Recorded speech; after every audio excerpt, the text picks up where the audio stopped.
17 октября в Центре лыжной подготовки «Алдан» мужская сборная России по биатлону приступила к выполнению учебно-тренировочного графика. Чемпионы ежегодно выбирают алданский снег, чтобы начать тренироваться как можно раньше.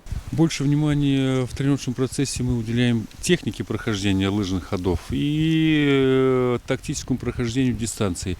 Дистанция здесь очень интересная. Она для первого снега нам очень хорошо подходит. Такие хорошие затяжные подъемы, не сильно крутые, не сильно пологие.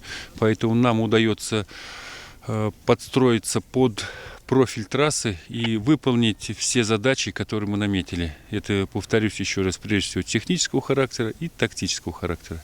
Олимпийские чемпионы и члены сборной России по биатлону тренируются на стрельбище с 30 мишенями. Здесь вся техника автоматизирована. Сделано это специально для удобства спортсменов. Среди именитых спортсменов два олимпийских чемпиона – Алексей Волков и Антон Шипулин, чемпион мира Иван Черезов. Как отмечают спортсмены, Якутия встретила их тепло и малоснежно, но сейчас погода стабилизировалась.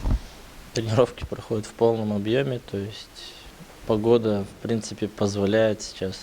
Но бывают дни, когда там, может до 16-18 градусов минус стоит, но нам это не мешает, поэтому трасса идеальная, снега достаточно, круги тоже там до 10 километров. Здесь рано выпадает снег, это большой плюс, это раз. И большой плюс, что вот такой комплекс. Самое главное в этот период времени, когда ты первый раз встаешь на снег, ты вышел из гостиницы и уже сразу встал на лыжи. В рамках контрольной тренировки биатлонисты выступят на республиканских соревнованиях по биатлону «Кубок Якутии». Эти состязания должны показать степень готовности спортсменов. Отдельным событием станет спринтерская дуэль олимпийских чемпионов Антона Шипулина и Никиты Крюкова. Со спринтерами тяжело бороться, это все-таки их спецификация, но я не сдаюсь.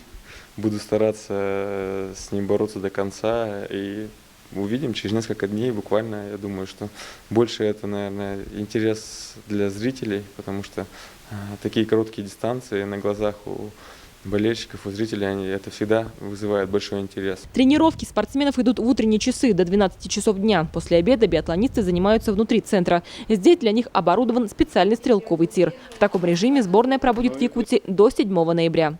Екатерина Карпухина, Аял Яковлев, Джолстан Трофимов, «Алдан». Специально для ИСИА.